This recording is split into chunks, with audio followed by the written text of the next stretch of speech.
താൻ വിഷമിക്കണ്ട, അതൊക്കെ നമുക്ക് കണ്ടുപിടിക്കാം. ഇതിന്റെ പിന്നിൽ ആരായാലും അവരെ ഞാൻ തന്റെ മുമ്പിൽ കൊണ്ട് നിർത്തിത്തരാം, പോരെ? ഈ വീടിന്റെയും ഇവിടെ ഉള്ളവരുടെയും നാശം ആഗ്രഹിക്കുന്ന ഏതോ ഒരു ശത്രു നമുക്ക് പിന്നിലുണ്ട്.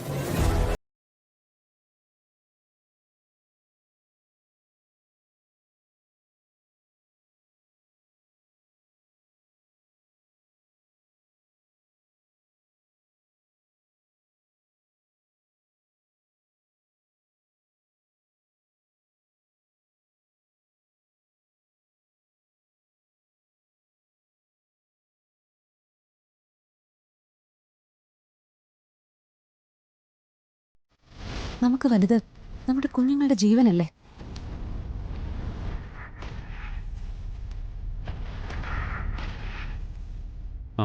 എനിക്ക് തന്നോട് മറ്റൊരു കാര്യം പറയാനുണ്ട്. ഡോക്ടർ സന്ധ്യ വിളിച്ചിരുന്നു. സന്ധ്യയുടെ സുഹൃത്ത് ഡോക്ടർ ഇർഷാന അടുത്ത ദിവസം കൊച്ചിയിൽ വരുന്നുണ്ട്. നമുക്ക് വേണ്ടി സന്ധ്യ അവരുടെ ഒരു അപ്പോയിൻമെന്റ് എടുത്തിട്ടുണ്ട്.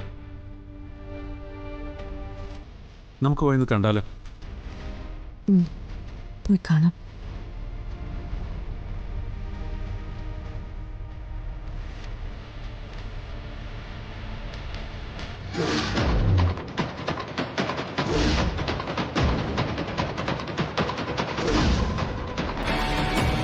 ഒരു കാര്യം നിങ്ങൾ ഓർത്തോ, കുറച്ച് നാളത്തേക്ക് എല്ലാവരുടെയും കണ്ണുകെട്ടാം, പറഞ്ഞ് പറ്റിക്കാം. പക്ഷെ ഒരു ദിവസം എല്ലാവരുടെയും മുമ്പിൽ നിങ്ങളുടെ കള്ളത്തരം, നിങ്ങളോടുള്ള വിശ്വാസം എല്ലാം നഷ്ടപ്പെടും.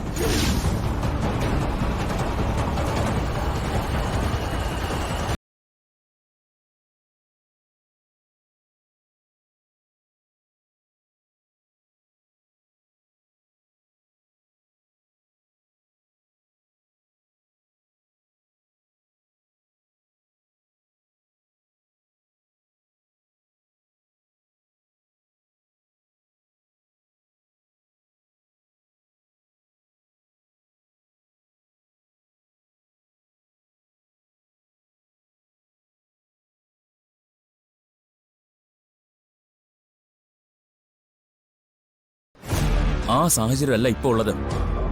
ഒന്നിനും ഒരു മാറ്റം ഇതുവരെ വന്നിട്ടില്ല. ആര് പറഞ്ഞു? ഞാനിപ്പോ സ്നേഹയുടെ ഭർത്താവാ. അവൾക്ക് എന്തെങ്കിലും സംശയം ഉണ്ടായാ അതോടെ എല്ലാം തീരും. ഓ, അത് ശരി. നീ ഇപ്പോ വലിയ ഭർത്താവ് ഉദ്യോഗസ്ഥനായി. നീയും എന്നെ ചതിക്കാൻ ശ്രമിച്ചാ? അതിനുള്ള ധൈര്യം ഉണ്ടോ നിനക്ക്? നീ എന്നെ വെറുതെ തെറ്റിദ്ധരിക്കുകയാണ്. ഞാൻ ആരെയും ചതിക്കില്ല.